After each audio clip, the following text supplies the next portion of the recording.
저는 한 달에 한 번 꼴에서 한 달 반 정도 된 것 같습니다. 또 저희 에베소서 2장을 너무나 긴 시간 가운데 함께 보는데 저희 시간에 함께 에베소서 2장에 한번 오늘 또 마저를 보겠습니다. 그러므로 생각하라 라는 구절을 잠깐 인용하여서 제목을 가지고 이렇게 보도록 하겠습니다. 먼저 오늘 본문을 보기 전에 에베소서 2장의 전체를 간략하게 우리가 지난 시간에 봤던 것들을 보며 나가도록 하겠습니다.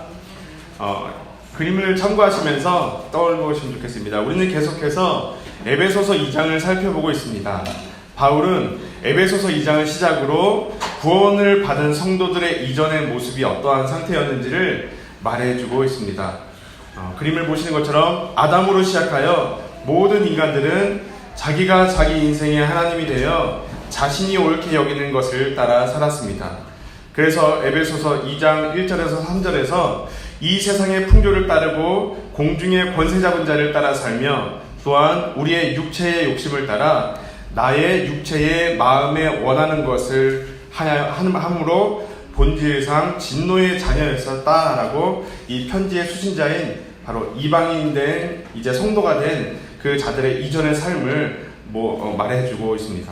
그런데 하나님은 4절을 통해서 이런 자들에게 그러나 라고 원어에는 그러나 라는 단어로 시작을 하거든요. 반전의 표시와도 같습니다. 그러나 그들이 무엇을 잘하고 잘못하고가 아니라 하나님이 그냥 거저주시는 긍휼이 풍성하신 하나님의 큰 사랑으로 그러한 본질상 진노의 자녀였던 자들을 하나님의 크신 사랑으로 덮어버리셨습니다. 더 나아가 하나님의 은혜로 성도된 자들은 그리스도 안에서 선한 일을 위하여 창조되었음을 바울은 말하고 있습니다. 지난 시간에 혹시 잠깐 떠올려 보시면 성경에서 말하고 있는 선한 일을 행하게 하려 하심이라 선한 일, 이것은 우리가 너무 익숙한 가운데 있는 단순하게 도덕적이고 윤리적인 일들을 몇 가지 해라 라고 말씀하신 그런 선행이 아니었습니다. 하나님이 우리를 사랑하신 사랑으로 인하여서 내가 고작 내놓을 수 있는 것, 내가 고작 몇 푼을 가지고 불쌍한 사람을 나의 감정과 나의 슬픔과 나의 염려와 걱정으로 고작 그런 것으로 보는 것이 아니라 하나님이 우리를 사랑하신 사랑, 예수님이 친구를 위해서 자기 목숨을 버리면 이보다 더 큰 사랑이 없다고 말씀하셨는데 바로 그 사랑을 누가 보이셨죠?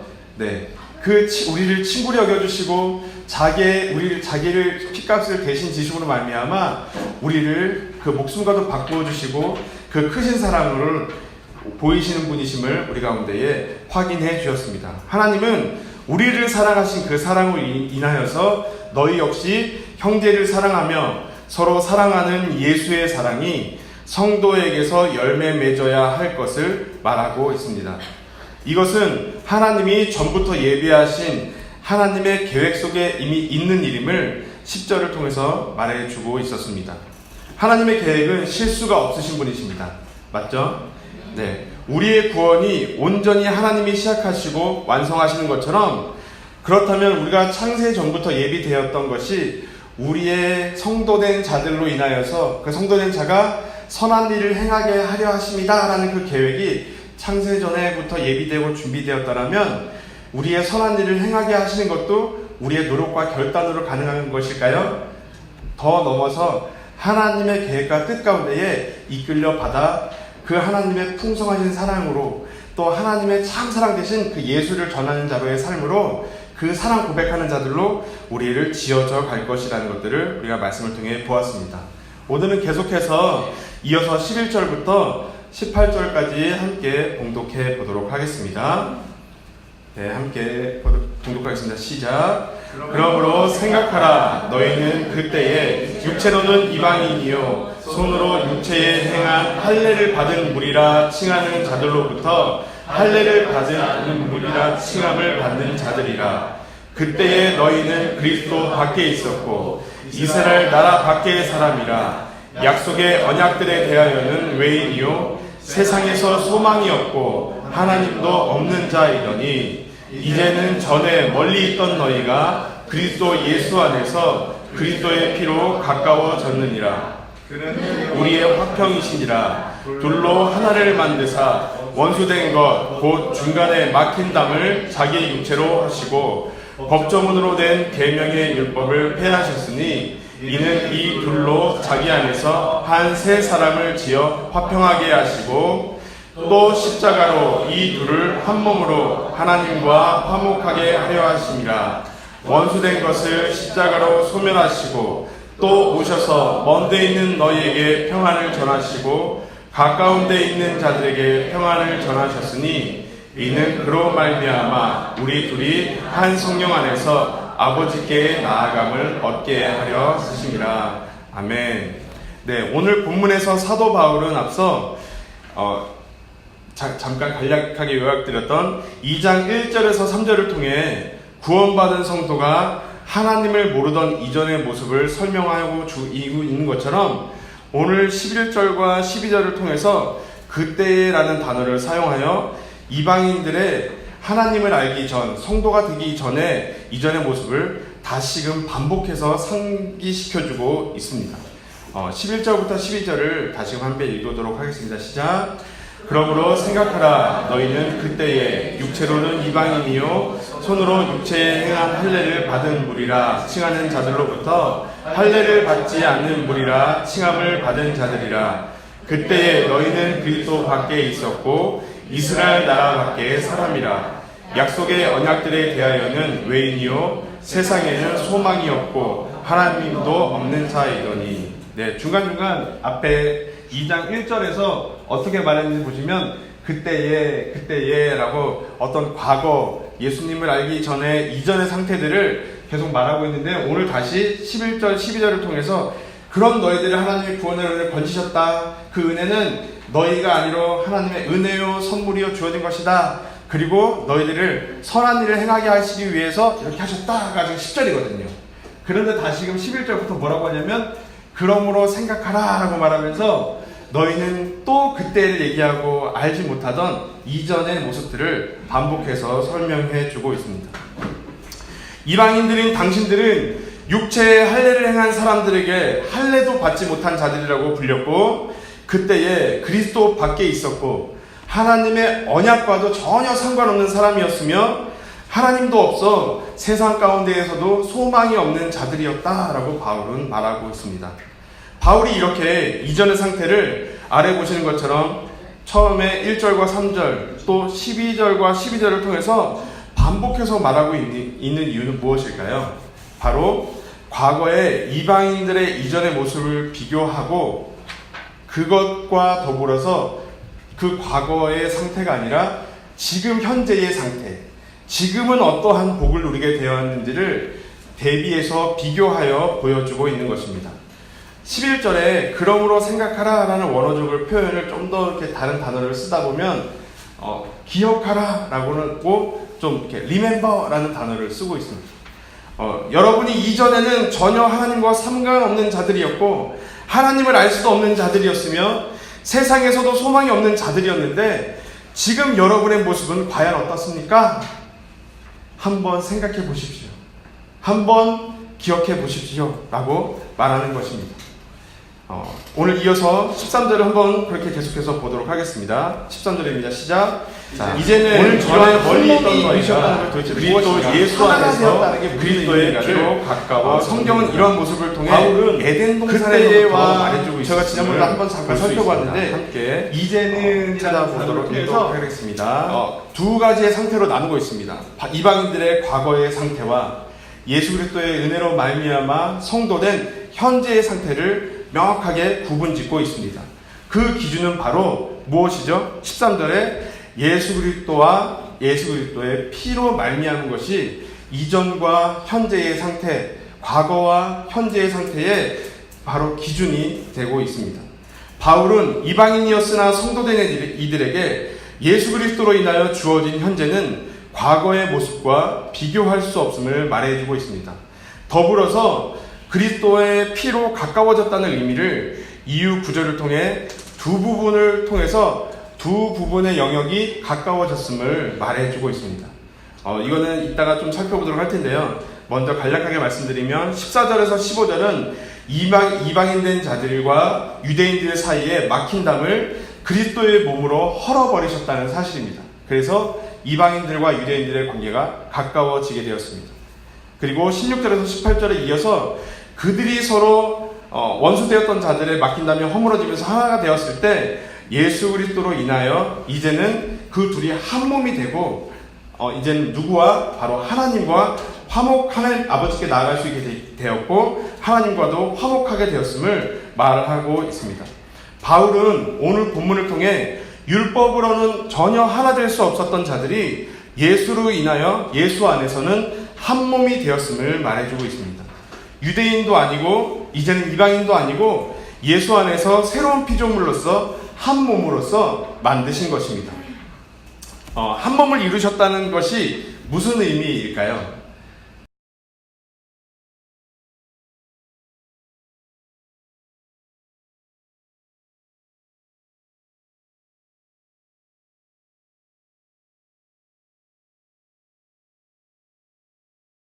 시작. 여호와 하나님이 아담에게서 취하신 그 갈빗대로 여자를 만드시고 그를 아담에게로 이끌어 오시니 아담이 이르되 이는 내 뼈 중에 뼈요 살 중에 살이라. 이것을 남자에게서 취하였은즉 여자라. 이러므로 남자가 부모를 떠나 그 아내와 합하여 둘이 한 몸을 이룰지로다. 아담과 하와는 하나님의 창조 가운데에 둘이 연합하여 어떻게 됐죠? 두 몸이 아니라 이제 한 몸을 이루었습니다. 에덴 동산에서의 그러면서 선악과의 사건이 바로 이어지고 있죠. 에덴 동산에서의 선악과의 선악과는 바로 하나님의 율법을 나타내고 있습니다. 우리는 문득 율법하면 바로 출애굽기에 모세의 또 이스라엘 백성을 이루어서 시내산에서 받은 것이 하나님의 율법이 아니냐라고 말할 수 있는데 성경에서는 호세아 6장 7절에서 이렇게 기록하고 있습니다. 함께 읽겠습니다. 시작. 그들은 아담처럼 언약을 어기고 거기에서 나를 반역하였느니라. 성경은 호세아서를 통해 아담의 선악과는 하나님과의 언약을 담고 있는 율법이었다라고 말하고 있습니다. 따라서 한 몸을 이루었던 아담과 하와는 선악과라는 율법 앞에 한 몸이 되지 못하고 깨어져 버리는 모습을 보여주고 있는 것입니다. 보셨던 것처럼 내 하와를 보고 하나님의 손에 붙들려서 나온 그 하와를 보자마자 아담이 뿅 반한 것 같습니다. 그러면서 어떻게 고백하죠? 내 뼈 중에 뼈요 내 살 중에 살이라 라고 얘기했습니다. 그게 무슨 말인가요?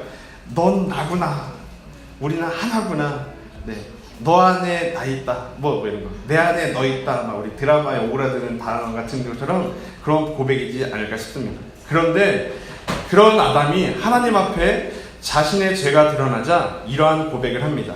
창세기 3장 12절입니다. 함께 읽겠습니다. 시작. 아담이 이르되 하나님이 주셔서 나와 함께 있는 여자 그가 그 나무 열매를 내게 주므로 내가 먹었나이다. 이때의 11절을 보면 여기는 제가 기록하지 않았지만 하나님이 아담에게 찾아오셔서 이렇게 물으십니다. 아담아, 내가 먹지 말라고 한 명한 그 나무의 열매를 내가 먹었느냐? 라고 물으십니다. 질문이 뭐라고요? 아담아, 내가 먹지 말라고 명한 그 나무 열매를 먹었니? 라고 물었습니다. 그의 대답이 12절입니다. 그때 아담이 뭐라고 지금 하죠? 하나님이 나에게 주신 그 여자가 줘서 내가 먹었습니다. 라고 얘기합니다. 지금 누구에게 책임을 돌리고 있는 거죠? 여자에게 책임을 돌리다 못해 그 여자는 누가 준 거예요? 하나님이 줬다는 거죠. 방금 전까지 뭐라고 그랬죠? 이야, 내 뼈 중에 뼈, 살 중에 살이야. 너는 나와 한 몸이다. 라고 얘기했는데 지금 누가 됐습니까? 네, 제가 옛날에 어른들 가사 중에 그거 있잖아요. 네. 님이라는 글자에 그래서 도로남인가 점 하나만 찍으면 남이라고. 네. 그런 모습인 것 같습니다. 자기의 죄가 드러나자마자 한 몸이었던 그 아내가, 너무 사랑스러웠던 그 아내가 누가 되는 거죠? 그가 되는 겁니다. 그 여자. 네. 그렇다면 이런 모습을 통해서 율법 앞에 한 몸 된 부부가 깨어지는 모습을 우리는 볼 수 있습니다. 그렇다면 율법 앞에 형제는 서로 사랑으로 하나 되는 모습을 볼 수 있을까요? 바로 이어서 창세기 4장에 우리가 잘 아는 가인과 아벨의 이야기가 등장합니다. 아담과 하와는 에덴을 쫓겨난 땅에서 가인과 아벨을 낳아 살았습니다. 선악과를 따먹은 아담과 하와는 정령 하나님의 말씀대로 죽어야 하지만 하나님은 짐승의 대속과 가죽의 옷으로 그들의 허물을 덮으셨습니다. 이처럼 서로 사랑하며 서로의 허물을 덮어주어야 했던 가인은 자신의 재물이 연락되지 않고 아벨과 그의 재물을 하나님이 어떻게 하시죠? 나의 재물과 나는 안 받으시고 내 아우의 재물과 아벨을 받자 이제 뭐가 일어나죠? 분노하기 시작하였습니다. 그리고 그를 데리고 나가서 그림을 보시는 것처럼 돌로 쳐 죽여버렸습니다. 한 혈육이었던 아우 아벨에 대하여 하나님은 형 가인에게서 물으십니다. 이때 가인이 이렇게 대답합니다. 제가 읽겠습니다. 여호와께서 가인에게 이르시되 내 아우 아벨이 어디 있느냐? 그가 이르되 내가 알지 못하나이다. 내가 내 아우를 지키는 자니까? 라고 이야기하고 있습니다.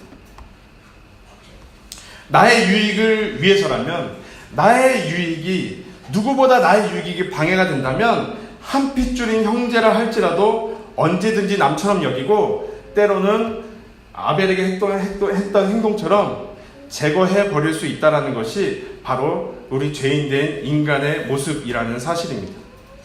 이후로도 역사를 기억해 보시면 아내를 누이라고 속인 아브라함, 또 그 아들 이삭 역시도 아내를 누이라 속이면서 팔아버렸습니다.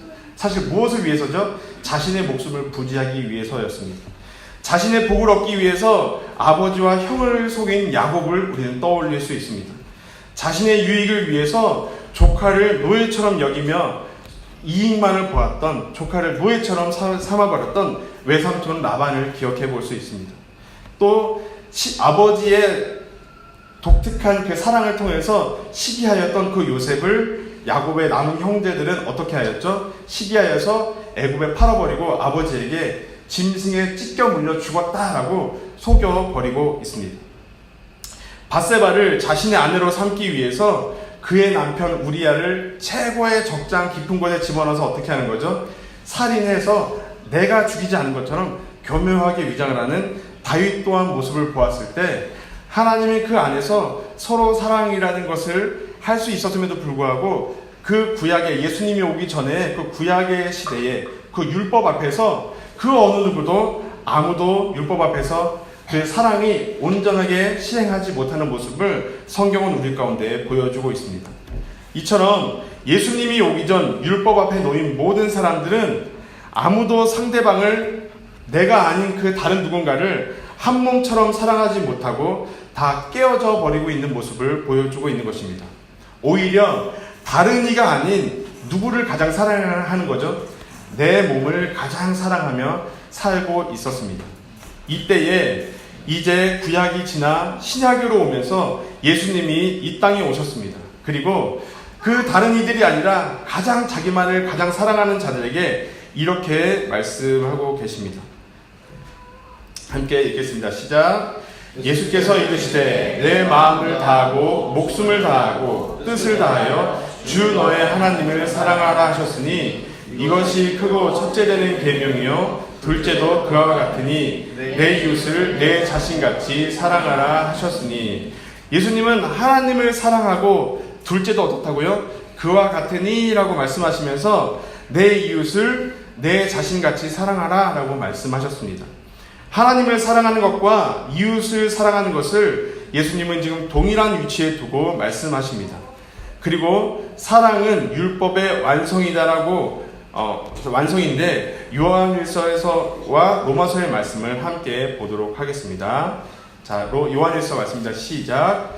누구든지 하나님을 사랑하노라 하고 그 형제를 미워하면 이는 거짓말하는 자니 보는 바 그 형제를 사랑하지 아니하는 자는 보지 못하는 바 하나님을 사랑할 수 없느니라. 네, 로마서 13장입니다. 사랑은 이웃에게 악을 행하지 아니하나니 그러므로 사랑은 율법의 완성이니라. 사실 구약을 통해서 아무도 내 몸처럼 이웃을 사랑하지 못할 때에 예수님이 이 땅 가운데 오셨습니다. 그리고 이웃인 저와 우리 성도님들 여러분을, 그리고 이웃도 사실 아니죠. 예수를 죽여버렸던 원수였던 우리를 대신하여 자기의 몸처럼 여기시고 사랑하셔서 십자가에서 자기의 생명을 대신 죽으심으로 말미암아 우리의 모든 허물을 덮어주시는 사랑을 우리 가운데 보이셨습니다. 예수님이 사랑을 이루셔서 율법을 완성하신 것입니다. 성경에서 말하는 이러한 이해를 가지고 다시금 오늘 본문을 돌아오셔서 오늘 본문을 잘 보시면 생각보다 많이 어렵지 않음을 알 수 있습니다. 예수 안에서 그리스도의 피로 가까워졌다라는 부분들을 우리가 좀 더 어떤 의미인지 살펴보고자 이것은 율법을 통해서는 결코 유대인과 이방인은 하나가 될 수 없음을 시작 그는 우리의 화평이시라 둘로 하나를 만드사 하나님이 구분하여 된 유대인들은 중간에 막힌 담을 자기의 죄로 보시고 구약으로 된 성전에서도 얽히 살펴볼 수 있습니다. 이는 이 둘로 자기 안에서 한 세 사람을 지어 화평하게 하시고 그래서 14절에 보시면 성소와 둘로 하나를 만드사 어떤 말하는데 여기서의 둘은 무엇을 말할까요? 하나님과 왔다 할 수 없었습니다. 오늘은 보통 오늘 14절에 보시면 그래서 이 부분이 그는 우리의 화평이시니라 둘로 하나를 만드사 원수된 것 중 중간에 막힌 담을 하나님과 관계를 위한 거냐라는 그 어떤 의미를 있냐에 대해서 성전에서의 더 나아갈 수 그런데 여기서의 둘은 이방인과 유대인의 성소 가운데 그 사이를 가로막고 있는 담을 또 말하기도 한다고 합니다. 바울은 그 담이 근데 어떻게 되었다는 거죠? 그리스도의 몸으로 이제는 헐리어졌다라고 말하고 있습니다. 율법은 온전한 사랑으로 인도하지 못하였지만 이제 누가 예수 그리스도의 사랑과 예수 그리스도의 십자가가 사랑으로 율법을 완성하신 것입니다. 그래서 그 둘의 막힌 담을 허시고 이제 그 둘이 하나가 되고 사랑할 수 있게 만들어 버리신 것입니다. 뿐만 아니라 그리스도 밖에서 서로 원수처럼 여겼던 유대인과 이방인이 예수 안에서 그 둘은 유대인도 이방인도 아닌 이제 하나의 새 사람으로 새로운 피조물로서 한 몸이 되었다고 말합니다. 이것이 예수 안에서 그리스도의 피로 가까워졌느니라 라고 말한 첫 번째 의미임을 볼 수 있습니다. 이어서 16절과 18절에 그들이 서로 한 몸이 되어서 예수로 인하여 하나님과 화목하고 하나님께 나아감으로 하나님과도 가까워졌음을 말해주고 있습니다.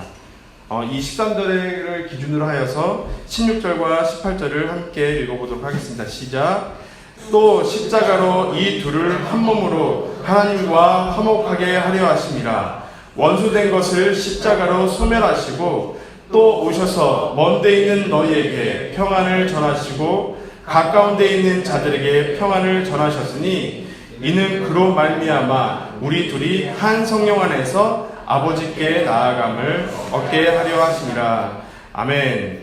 아담을 시작하여 구약을 우리가 잠깐 살펴보셨던 것처럼 어느 누구도 이루지 못했던 사랑을 예수님은 자신의 목숨을 버리신 십자가의 사랑으로 율법을 완성하셨습니다. 아담과 하와가 한 몸에서 깨어져 버린 부부의 모습으로 또 형제가 깨어지는 모습으로 부모가 서로 깨어지는 모습으로 자식이 서로 깨어지는 모습을 통해서 율법으로는 도무지 하나 될 수 없었던 유대인과 이방인까지의 그 모습도 바로 무엇으로요? 그리스도의 십자가는 서로 사랑하지 못해 깨어진 모든 원수의 관계들을 어떻게 하신 거죠? 허물어 버리시고 모든 원수의 관계를 다시 그 원수된 관계를 소멸해 버리셨습니다.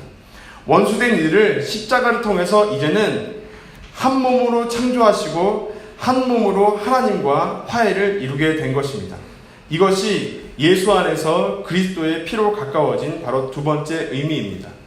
따라서 예수님 안에서 무엇이 일어난 거죠? 하나님과의 화해를 이루었고 뿐만 아니라 이웃을 사랑하는 문제를 각기 별개의 문제가 아니라 바로 바울은 하나의 문제였다라고 말해주고 있습니다. 이것은 이미 근데 무엇으로 해결되었나요?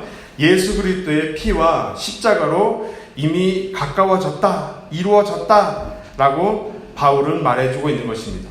그리고 이제는 유대인도 아니고 이방인이라 불리지 않는 새 사람을 바울은 우리가 다음번에 좀 더 자세히 살펴보겠지만 좀 미리 말씀드리면 그 새 사람을 교회라는 새 이름을 지어주고 있다고 말하고 있습니다. 함께 남은 구절을 제가 읽도록 하겠습니다. 시작. 그러므로 이제부터 너희는 외인도 아니요 나그네도 아니요 오직 성도들과 동일한 시민이요 하나님의 권속이라. 너희는 사도들과 선지자들의 터 위에 세우심을 입은 자라. 그리스도 예수께서 친히 모퉁이 돌이 되셨느니라. 그의 안에서 건물마다 연결하여 주 안에서 성전이 되어가고 너희도 성령 안에서 하나님이 거하실 처소가 되기 위하여 그리스도 예수 안에서 함께 지어져 가느니라. 아멘. 예수 그리스도 안에서 교회된 성도 여러분, 오늘 말씀을 통해 우리가 어떻게 교회가 되었는지 좀 이제 아시겠나요? 여러분, 우리와 더불어 이곳의 편지의 수신자인 이 당시에 바울이 쓴 이방인들과 더불어 저희 역시 교회가 된 성도들입니다. 그런데 예수 안에서 그리스도의 피로 인하여 서로 사랑하는 교회로 우리를 이렇게 불러주셨다는 사실입니다. 그 안에서 예수와 한 몸을 이루시고 예수의 십자가로 우리를 하나님과 화해 또한 이루셨습니다. 예수님이 모퉁이 돌이 되셔서 우리는 예수 그리스도 안에서 이제 무엇이 된 거죠? 한 몸 된 바로 교회가 되었다는 사실입니다. 이렇게 예수님이 모퉁이 되셔서 모퉁이 돌이 되셔서 우리는 여러 사람이 있는 것 같고 다양한 사람이 있는 것 같지만 바로 한 몸인 교회가 되었다는 사실입니다. 새로운 피조물 된 한 몸은 이제 예수 그리스도 안에서 율법이 아닌 예수님 안에서 서로 사랑을 할 수 있는 한 몸이 되었다라는 사실입니다. 이것은 오직 예수님이 우리 안에 이루신 은혜임을 바울은 말하고 있습니다. 그래서 우리 오늘 읽었던 11절의 첫 도입 부분에 이렇게 이야기하고 있는 것입니다. 그러므로 생각하십시오. 그러므로 기억하십시오. 우리의 과거, 여러분의 과거가 전에는 이러한 모습이었다면 이제 예수 그리스도와 그 예수 그리스도의 피로 말미암아 가까워졌으며 우리는 서로 하나님의 은혜 가운데 사랑할 수 있는 자로 교회로 지어졌으며 우리가 한 몸 되음으로 나아갈 때에 하나님 앞에 담대히 나아가며 그 하나님 앞에서조차 하나님 앞에 화해를 이루는 교회가 되었던 것입니다. 그것의 주춧돌의 중심이 누구입니까? 바로 예수 그리스도입니다. 라는 사실들을 여러분 기억하십시오. 여러분 생각하십시오. 라고 바울은 저는 말하고 있는 것 같습니다. 또한 예수님이 나를 사랑하신 그 사랑을 깨달아서 우리가 알았으면 좋겠습니다. 우리도 순간순간마다 그 은혜를 안다고 여기지만 잊고 살 때가 너무나도 많습니다.